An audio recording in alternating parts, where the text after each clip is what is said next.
Hello नमस्कार good morning.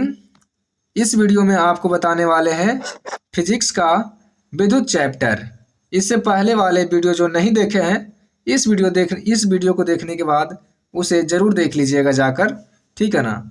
और आपको बता दें कि आज थोड़ा सा आवाज़ कम निकलेगा हमारा, क्योंकि तबीयत थोड़ा सा ख़राब चल रहा है। फिर भी आपके लिए वीडियो अपलोड करेंगे ज़रूर, ठीक है ना। तो आपके लिए इतना मेहनत कर रहे हैं तो आप मेरे लिए भी थोड़ा सा मेहनत कर दीजिए। वीडियो को कर दीजिए लाइक और चैनल को कर दीजिए सब्सक्राइब, ठीक है ना। और कमेंट में एक अच्छा सा लिख कर ज़रूर भेज दीजिए, ठीक है। तो ज़रूर कमेंट में लिखिएगा और लाइक ज़रूर कर दीजिए, सब्सक्राइब ज़रूर कर दीजिए, क्योंकि बाद में फिर भूल जाइएगा आप। तो चलिए वीडियो को शुरू करते हैं। और आपको एक बात और बता दें, स्पीडी का बुक को भी साथ साथ में कवर किया जा रहा है, तो उसे भी ज़रूर देख लीजिएगा जाकर, उसे भी ज़रूर देख लीजिए, वो भी इम्पोर्टेंट बहुत जा रहा है।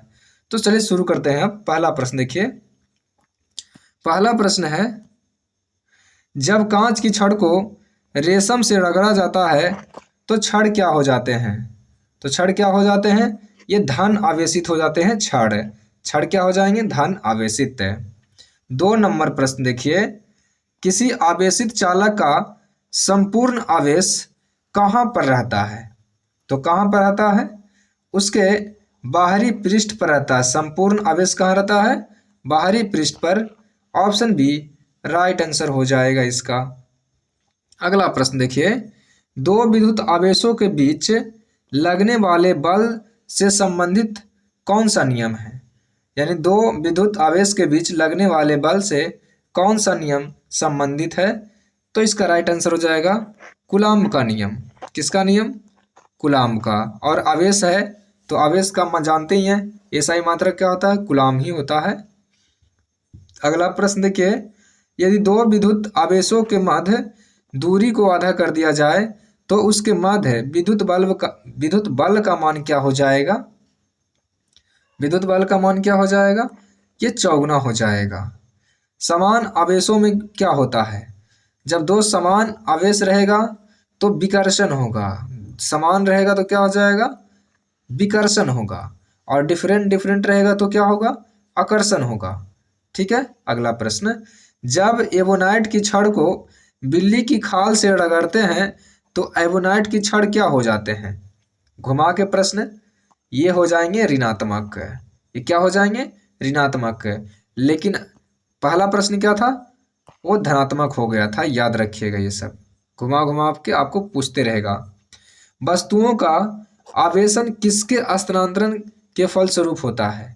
यानी आवेश के स्थानांतरण में क्या जाता है? इलेक्ट्रॉन, प्रोटॉन या पॉजिट्रॉन या न्यूट्रॉन? कौन सा जाता है? इलेक्ट्रॉन। याद रखिएगा। आप कार में जा रहे हैं, यदि आसमान से बिजली गिरने वाली हो तो सुरक्षित रहने के लिए आपको क्या करना है?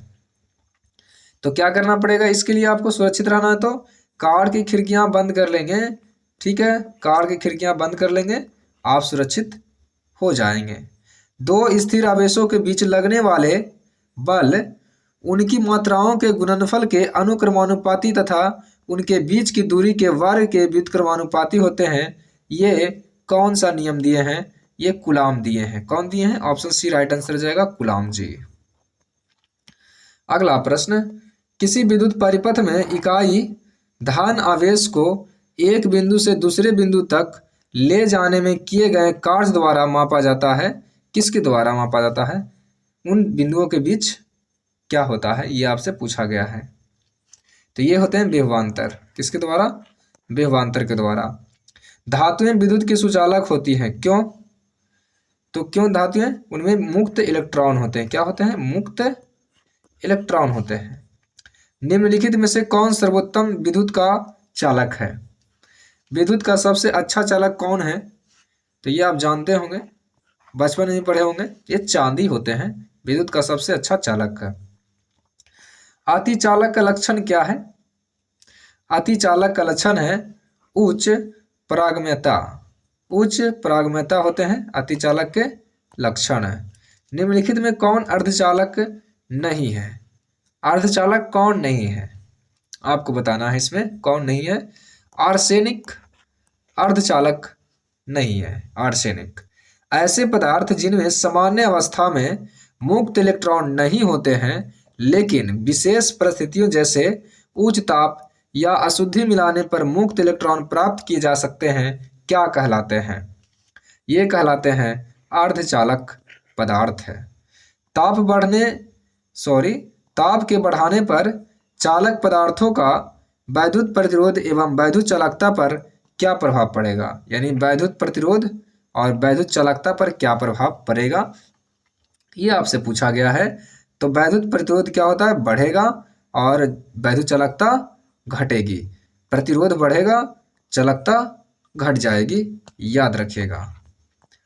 तांबा मुख्य रूप से विद्युत चालन के लिए प्रयोग किया जाता है। तांबा आप जानते हैं, ताड़ ये सब जो बनते हैं, अधिकतर जो बनते हैं वो तांबा के ही बनते हैं। क्यों, ऐसा क्या है? तो ऐसा इसीलिए इसकी विद्युत प्रतिरोधकता जो होती है निम्न होती है, इसकी विद्युत प्रतिरोधकता कम होती है। इलेक्ट्रिक करंट का यूनिट क्या होता है?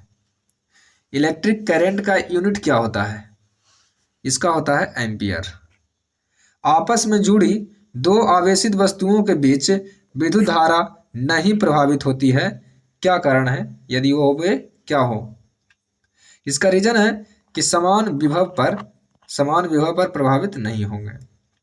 प्रत्यावर्ती धारा को दिष्ट धारा में किसके द्वारा बदला जाता है? प्रत्यावर्ती धारा को दिष्ट धारा में किसके द्वारा बदला जाता है? तो ये रेक्टिफायर के द्वारा बदला जाता है, रेक्टिफायर। विद्युत फिटिंग्स में एक तार को भू संपर्कित किया जाता है, यानी जमीन में गाड़ा जाता है। इसका क्या कारण है? तो इसका ये कारण ना, यदि लघु पतन हो जाए तो धारा भूमि में चली जाएगी, यानी लघु पतन हो या शॉर्ट सर्किट हो तो कहाँ चला जाएगा? भूमि में चला जाएगा, करंट है। विद्युत उपकरण में अर्थ का उपयोग क्या होता है? विद्युत उपकरण में अर्थ का उपयोग क्या होता है? सुरक्षा के लिए होता है, सुरक्षा के लिए। आदर्श वोल्टमीटर की प्रतिरोधकता क्या होती है? जो आदर्श वोल्टमीटर होते हैं ना, उसकी प्रतिरोधकता होती है, क्या होती है बताइए? इसकी होती है असीमित होती है। क्या होती है प्रतिरोधकता? असीमित। ऑप्शन सी राइट आंसर हो जाएगा। अगला प्रश्न है, किसी परिपथ में एक बिंदु पर मिलने वाली धाराओं का बीजीय योग क्या होता है? एक बिंदु पर मिलने वाले बीजीय योग क्या हो जाएगा? तो ये हो जाएगा 0 हो जाएगा। एक चालक का प्रतिरोध 440 ओम है। यदि इसे 110 वोल्ट के स्रोत से जोड़ा जाता है तो इसे कितनी धारा प्रभावित होगी? कितनी धारा प्रभावित होगी? तो 0.25 एम्पियर, 0.25 एम्पियर। प्रतिरोध का मात्रक क्या होता है? प्रतिरोध का मात्रक होता है ओम।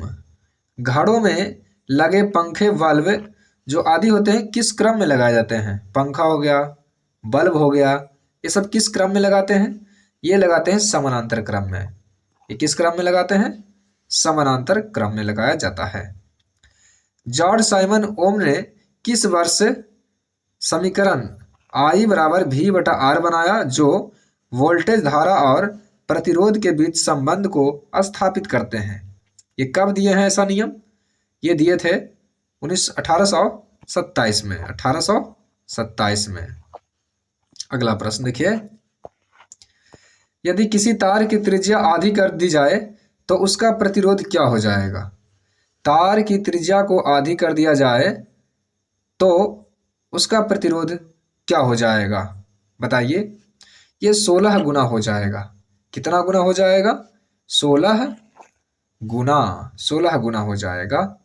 अगला प्रश्न है, एक विद्युत परिपथ में धातु के तार दो सिरों के बीच विभवांतर भी उससे प्रभावित होने वाले विद्युत धारा के समानुपाती होता है। यदि तार का ताप समान रहे तो इसे कौन सा नियम कहते हैं?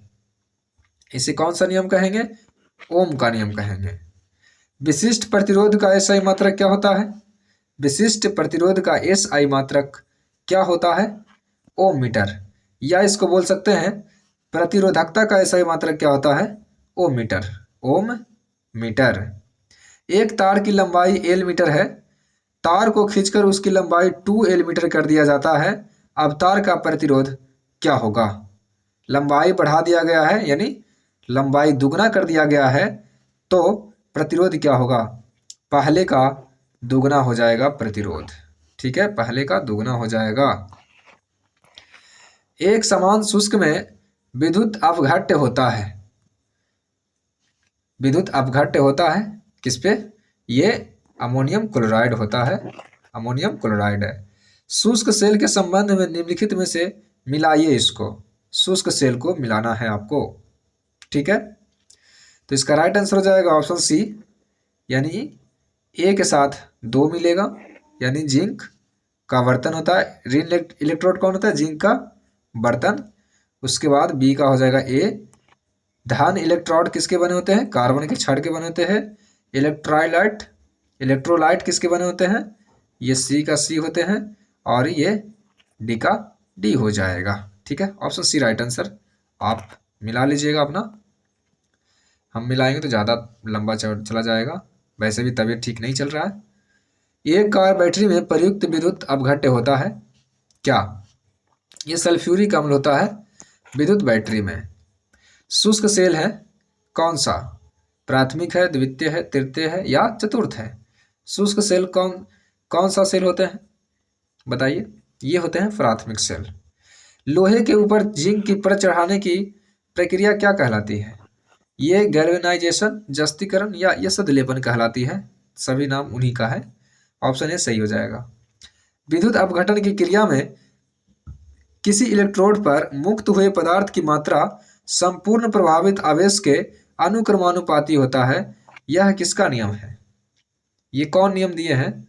ये दिए हैं ऑप्शन ए, फैराडे का वैद्युत अपघटन प्रथम नियम। ये पहला नियम फैराडे का है, पहला नियम। यदि किसी चालक की भौतिक अवस्था जैसे ताप आदि में परिवर्तन न हो तो चालक के सिरों पर लगाया गया विभवांतर उसमें प्रभावित धारा के अनुक्रमानुपाती होता है। यह किसका नियम है? यह ओम का नियम है। फैराडे का नियम संबंधित है किससे? अभी बताएं आपको, वैद्युत अपघटन से संबंधित है फैराडे का नियम। एक फ्यूज का तार का उपयोग कब, मतलब इसके बारे में बताना, फ्यूज के तार क्या होता है? तो फ्यूज के तार अत्यधिक धारा प्रभाव के समय विद्युत परिपथ को तोड़ देता है और सब वायरिंग को बचा लेता है, यानी कि विद्युत जाने से रोक देता है ये। ठीक है, और सभी जो वायरिंग होते हैं बच जाते हैं। घरेलू विद्युत उपकरणों में प्रयुक्त सुरक्षा फ्यूज तार उस धातु से बनी होती है जिसका गलनांक बहुत ही कम होता है, यानी जिसका गलनांक बहुत कम होगा तब उसको लगाएंगे, लोड ज़्यादा होगा तो ये गल जाएगा और पूरे घर में क्या हो जाएगा? लाइट कट जाएगी। एक फ्यूज की तार को इन लक्षणों के कारण पहचाना जाता है। फ्यूज की तार को कैसे पहचाना जाएगा? तो उच्च प्रतिरोधकता होगा, प्रतिरोधकता क्या होगा? उच्च होगा, और गलनांक क्या होगा? निम्न होगा। इंपॉर्टेंट प्रश्न है, याद रखेंगे। बिजली सप्लाई के मेंस में फ्यूज एक सुरक्षा उपकरण के रूप में लगा होता है। बिजली के फ्यूज के संबंध में कौन सा कथन सही है? तो बिजली के संबंध में कौन सा कथन सत्य है? इसका गलनांक निम्न होता है, फ्यूज का गलनांक निम्न होता है। एक विद्युत सर्किट में एक फ्यूज का तार उपयोग किया जाता है। फ्यूज का तार उपयोग किया जाता है किसके लिए बताइए? तो सर्किट में प्रभावित होने वाले अधिक विद्युत धारा को रोकने के लिए ये प्रयोग किया जाता है। नहीं तो पूरा का पूरा, अगर टीवी घर में है, टीवी खराब कर देंगे, फ्रिज खराब कर देंगे, एसी, कूलर, पंखा, बल्ब सबको बर्बाद कर देंगे अगर ज़्यादा वोल्टेज में जाएगा तो। अब ज़्यादा वोल्टेज में जाएगा, फ्यूज लगा दिए हैं आप, वो रोकेगा ही नहीं, वो टूट जाएगा, और टूट जाएगा तो बच जाएगा सब। ठीक है, फ्यूज का सिद्धांत किस प्रभाव पे कार्य करते हैं ये आपको बताना है। ये विद्युत का ऊष्मीय प्रभाव पर कार्य करते हैं, ऊष्मीय प्रभाव। सामान्यतः प्रयुक्त सुरक्षा फ्यूज तार बनी होती है। जो फ्यूज का तार बनी होती है वो किसका बना होता है? ये टीन और सीसा का मिश्र धातु होता है। एक बिजली के फ्यूज का तार में सामान्य अनुप्रयोगों के लिए निम्नलिखित में से कौन से गुण समूह का होना आवश्यक है? एक फ्यूज के तार में कौन सा गुण होना जरूरी है? तो ये है कम लंबाई, निम्न गलनांक मिश्र धातु और पतला तार। कम लंबाई होनी चाहिए, निम्न गलनांक का मिश्र धातु होनी चाहिए और पतला तार होना चाहिए, मोटा नहीं होना चाहिए। बिजली के बल्ब का फिलामेंट किसका बना होता है? ये टंगस्टन का बना होता है। बहुत बार देखिए पूछा हुआ है, आसान भी है, देखिए कितना बार पूछा हुआ है। ठीक है। बल्ब को तोड़ने पर तेज आवाज होती है, क्यों? बल्ब को तोड़िएगा तेज आवाज आएगा क्योंकि उसमें गैस भरी होती है। कौन सी? बल्ब के अंदर निर्वात में वायु तेजी से प्रवेश करती है। बल्ब के अंदर निर्वात में वायु तेजी से प्रवेश करती है, इस कारण से। ठीक है। बिजली के बल्ब से हवा पूरी तरह क्यों निकाल दी जाती है? बिजली का जो बल्ब होते हैं उससे हवा पूरी तरह से निकाल दिया जाता है क्योंकि टंगस्टन तंतु के उपचयन को रोकने के लिए। ये उपचयन हो जाएगा तो टूट जाएगा जल्दी से। ठीक है। बिजली के बल्ब के मुकाबले फ्लोरोसेंट ट्यूब अधिक पसंद की जाती है। जो ट्यूब लाइट होते हैं अधिक पसंद की, क्यों अधिक पसंद किए जाते हैं? तो ये ट्यूब में विद्युत ऊर्जा लगभग पूरी तरह से प्रकाश ऊर्जा में परिवर्तित हो जाती है। ट्यूब लाइट ज़्यादा लाइट देती है, ऐसा इसमें लिखा गया है। विद्युत बल्ब के तंतु के निर्माण में टंगस्टन का प्रयोग होता है क्योंकि टंगस्टन का ही क्यों प्रयोग करते हैं? तो टंगस्टन का गलनांक जो होता है उच्च होता है, इसीलिए जल्दी वो गल नहीं पाता है। ऑप्शन डी राइट आंसर हो जाएगा इसका। नाइक्रोम के तार हीटिंग एलिमेंट के रूप में प्रयुक्त किए जाते हैं, क्यों? हीटर में कौन सा तार प्रयोग करते हैं? नाइक्रोम का तार। क्यों? ऐसा क्यों? तो ऐसा इसीलिए क्योंकि इसका विशिष्ट प्रतिरोध उच्च होता है और लाल तप्त होने पर ऑक्साइड नहीं बनाते हैं। बी और सी राइट आंसर होगा, यानी कि डी इसका सही है। ट्यूबलाइट में व्यय ऊर्जा का लगभग कितना भाग प्रकाश में परिवर्तित हो जाता है? यानी कितना भाग प्रकाश में बदल जाता है ट्यूबलाइट में? ये 60 से 70% बदल जाता है, इसलिए ज़्यादा लाइट देते हैं वो। विद्युत धारा के ऊष्मीय प्रभाव पर आधारित घरेलू उपकरण कौन है? फ्यूज भी है, विद्युत हीटर है, विद्युत बल्ब है, ट्यूबलाइट है, सभी है। ऑप्शन डी राइट आंसर हो जाएगा इसका, ऑप्शन डी। प्रश्न है, इंपॉर्टेंट प्रश्न है, इसलिए इसको ऊपर करके दिखाता हूँ आपको बढ़िया से। देखिए, 100 वाट वाले एक विद्युत लैंप का एक दिन में 10 घंटा प्रयोग होता है। 100 वाट का एक विद्युत बल्ब है, समझ लीजिए, ये 10 घंटा जलाते हैं। एक दिन में लैंप द्वारा कितना यूनिट खर्चा होगा?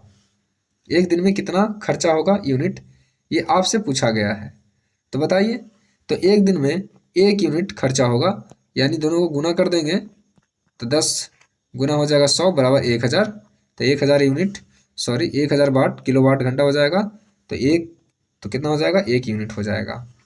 एक 100 वाट का एक बिजली का बल्ब 10 घंटे जलता है, तो आप जानते हैं कि 1 यूनिट हो गया, है ना।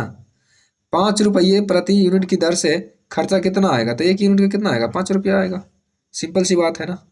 तो ये 5 रुपया। 100 वाट के एक विद्युत बल्ब में 10 दिन प्रयोग करते हैं, यानी 1 यूनिट तो हो गया। बल्ब द्वारा 3 दिनों में कितनी यूनिट वैद्युत ऊर्जा की खपत होगी? तो एक दिन में 1 यूनिट है, तो 3 दिन में 3 यूनिट, सिंपल सी बात है। तो इसका क्या हो जाएगा right answer? 3 unit right answer हो जाएगा। 1000 वाट बराबर किलो वाट घंटा 1 यूनिट हो जाता है। एक सिल की आरा सुरंग में 200 वाट क्षमता के 15 बल्ब लगातार 24 घंटे तक रोशन किए जाते हैं। बिजली की खपत कितनी होगी? तो बिजली की खपत कितनी होगी आप निकाल लीजिएगा इसको। ये हो जाएगा 72 यूनिट बिजली की खपत। एक विद्युत बल्ब 100 वाट का है, एक दिन में 10 घंटा चलता है, मतलब आप समझ गए कि 10 घंटा चलता है तो कितना हो जाएगा? 10 घंटा चलेगा तो 1000, यानी 1 यूनिट। 30 दिन में कितने यूनिट होगा? 30 यूनिट हो जाएगा। 61 के क्या हो जाएगा? सी राइट आंसर हो जाएगा। इसका कैसे निकालिएगा 60 वाले को? 200 गुने 15 गुने 24 कर दीजिएगा, ठीक है ना। आप इतना से करिए, 1000 से भागा दे दीजिएगा, निकल जाएगा, ये राइट आंसर हो जाएगा, कोई दिक्कत नहीं आएगा। तड़ित चालक का आविष्कार किसने किया था? बेंजामिन फ्रैंकलिन किए थे तड़ित चालक का आविष्कार। तड़ित चालक बनाए जाते हैं किससे? तड़ित चालक किससे बनाए जाते हैं? ता से तड़ित, ता से तांबा। ये कथन दिया हुआ है और ये लुसेंट में तो देते रहते हैं, ठीक है, तो देते रहते हैं, तो हम जरा देख लेते हैं।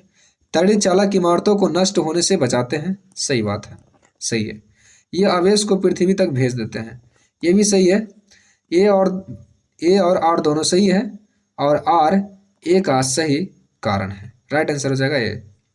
विद्युत बल्ब का तंतु धारा प्रभावित करने से चमकने लगता है, परंतु तंतु में धारा ले जाने वाले तार नहीं चमकते हैं। इसका क्या कारण है? तार नहीं चमकते हैं लेकिन बल्ब चमकते हैं। रीजन इसका पूछ रहा है आपसे। तो तंतु का प्रतिरोध तारों की अपेक्षा अधिक होती है। तारों की अपेक्षा क्या होती है? अधिक। निम्नलिखित अधातुओं में कौन सा एक विद्युत का मंद चालक नहीं है? मंद चालक नहीं है, इसमें क्या हो जाएगा? Right answer B. Right answer B हो जाएगा। बी में सिलीनियम है। सिलीनियम राइट आंसर हो जाएगा। अगला प्रश्न है, शुष्क सेल यानी बैटरी में निम्नलिखित में से किसका विद्युत अपघट्य के रूप में प्रयोग किया जाता है? विद्युत अपघट्य के रूप में किसका प्रयोग किया जाता है? तो इसका राइट आंसर हो जाएगा अमोनिया क्लोराइड और जिंक क्लोराइड दोनों का। सामान्यतः प्रयोग में लाए जाने वाली प्रतिदीप्त ट्यूबलाइट पर निम्नलिखित में से कौन सा अंकित होता है? ट्यूबलाइट में कौन सा अंकित होता है? आप देखे होंगे, लाते होंगे तो ये 6500 केल्विन का होता है। 6500। जब दो या दो से अधिक प्रतिरोधों को एक दूसरे के साथ क्रमवार जोड़ा जाता है तो उसे क्या कहते हैं? क्रमवार जोड़ा जाएगा तो श्रेणी क्रम कहेंगे इसको, ठीक है ना। क्रमवार जोड़ेंगे तो श्रेणी क्रम कहेंगे। विद्युत उत्पन्न करने के लिए कौन सी धारा का प्रयोग किया जाता है? कौन सी धातु का प्रयोग किया जाता है? तो कौन सी धातु से विद्युत तैयार किए जाते हैं? Option A uranium. 11 ओम, 22 ओम और 33 ओम प्रतिरोध वाले तीन प्रतिरोधक को पार्श्व संयोजित किया जाता है। इसका तुल्य प्रतिरोध क्या होगा? इसका तुल्य प्रतिरोध हो जाएगा कितना? 6 ओम हो जाएगा। कैसे?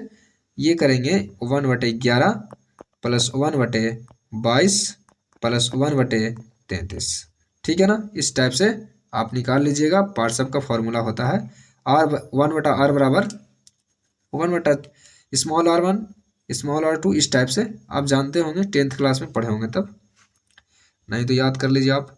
भौतिक का कौन सा नियम यह बताता है कि जब दो विद्युत आवेशों के बीच दूरी दुगनी हो जाती है तो उनके बीच बल उनके पूर्व मान से 1/4 तक कम हो जाता है? ये कौन सा नियम है? ये कूलाम का नियम है। एम्पियर क्या मापता है? विद्युत धारा को मापते हैं एम्पियर। एम्पियर क्या मापता है? विद्युत धारा। अगला प्रश्न देखिए, एक कृत्रिम उपग्रह में विद्युत ऊर्जा का स्रोत क्या है? कृत्रिम उपग्रह में विद्युत ऊर्जा का स्रोत क्या है? सौर ऊर्जा है।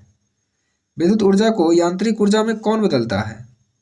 विद्युत ऊर्जा को यांत्रिक ऊर्जा में बदलता है विद्युत मोटर। रासायनिक ऊर्जा का विद्युत ऊर्जा में रूपांतरण कौन करता है? रासायनिक ऊर्जा को विद्युत ऊर्जा में, बताइए। ये करता है इलेक्ट्रोलाइसिस द्वारा होता है रासायनिक ऊर्जा को विद्युत ऊर्जा में रूपांतरण।